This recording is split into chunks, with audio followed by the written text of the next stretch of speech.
Kot vemo, je podražitev hrane zelo velika, 29%, in poleg podražitve energentov to zelo pritiska na stanje ljudi. Po drugi strani pa je tudi dejstvo, da delež, ki ga dobimo kmetje za kmetijske pridelke, je manjši in manjši. Danes kmet dobi samo še 1/4 tega, kar plačajo potrošniki.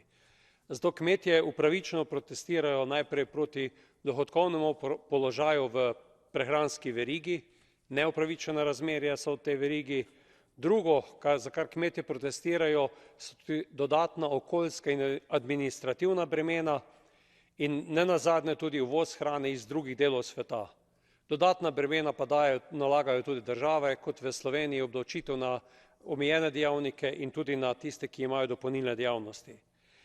Prihodek kmetov pada, zato mislim, da je prav, da ne zmanjšamo kmetijske politike, sredstva za skupno kmetijsko politiko, kot nekateri napovedujejo, jo povečujemo in jo povečamo in naredimo vse za to, da se položaj kmetov v prehranski verigi izboljša. Imamo konec koncev tudi direktivo o nepoštenih trgovinskih praksah, prav je, da le-ta zaživi.